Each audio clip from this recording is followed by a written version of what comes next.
This is what Senator Dawson was advocating, to find one late payment. And SBA conveyed to me, because of the devastation and because of the damage that I've sustained to my person and my property, that I don't exist. I'm no longer any good. I'm no longer on commerce. I'm nobody as a result of something that's not of my own doing. I've put 27 to 28 years or so of excellent credit into this country. I've dotted all the I's and crossed all the T's. And you tell me I'm nothing, like I'm a fourth world citizen. I don't even belong here. I can get nothing. People properties are being sold off because they're ashamed to come back. I mean, you are literally shamed to come back home. And you don't have to go through whatever survey or whatever. Just for every 10 blocks you travel, except for the influential on St. Charles, I promise you, you're going to find you 40 houses.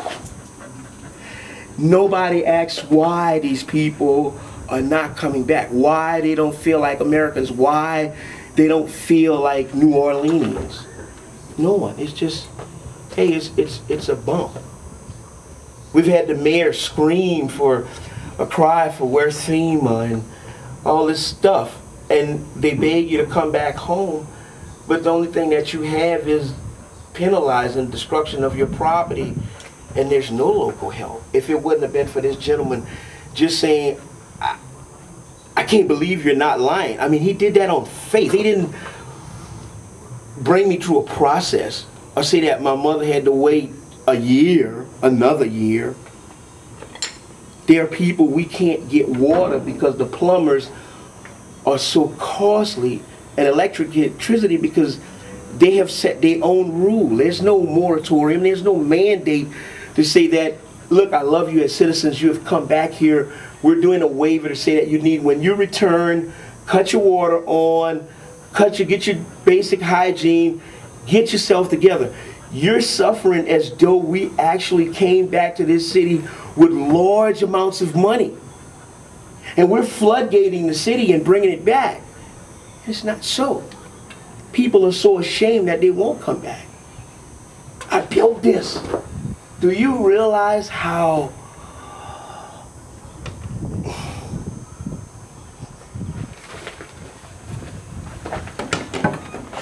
tell me your name and what your experience has been.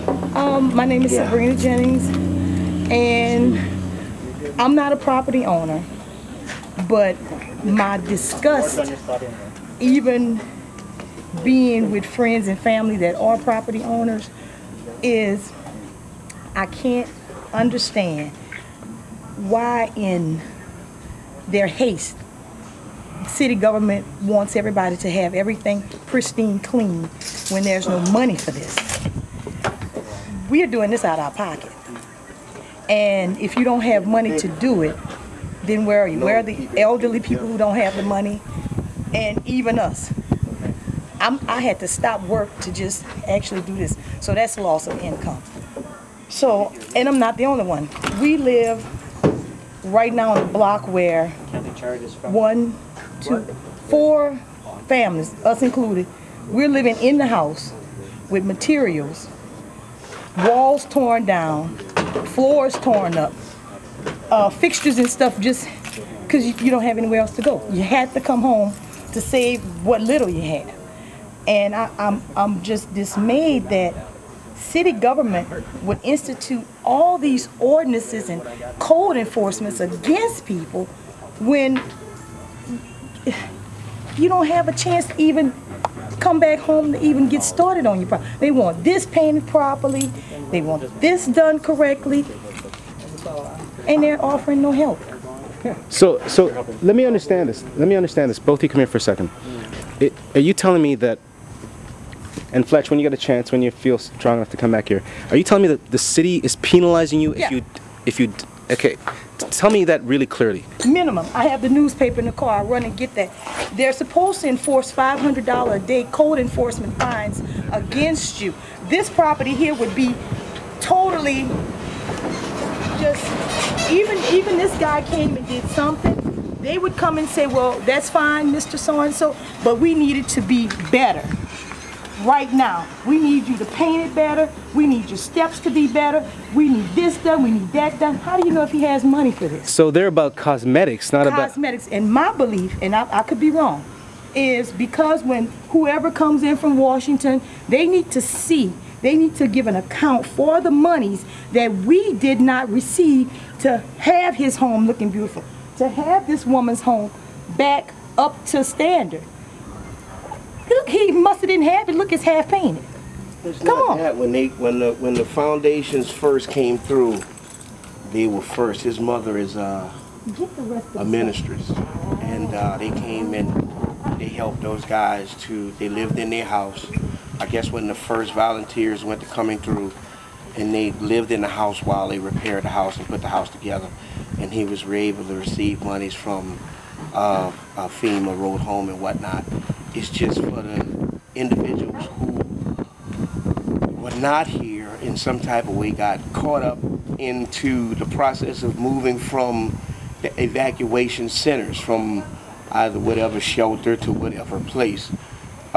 When you were lost in the system, you were just lost in the system. And it wasn't to retrieve you. You would run into idiosyncrasies such as, well, it's been 3 years. Where have you been? You know, what have you been doing? I mean, I've been trying to come home since this occurred. I don't want to lose my property. You know, I mean, you're opposing taxes. We still don't have a floodgate. September, we're in hurricane season now. If this decimation happened and occurs again, we right back off in the beginning. So you're saying there's no floodgate, meaning that no. There's a way that the Army Corps of Engineers are still waiting. I think there's another 2 more years to 5 more year wait. 2011. 2011 until the floodgates are going. This whole subdivision that was there was destroyed. I stood in that window saving my mother's life on her birthday is when the storm hit. It took me 2 years to get her head together, back in school to be in the National Honor Roll and whatnot. When we was in this, it looked like the hands of God was taking this building down.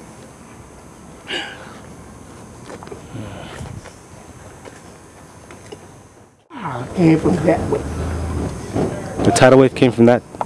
Tidal wave.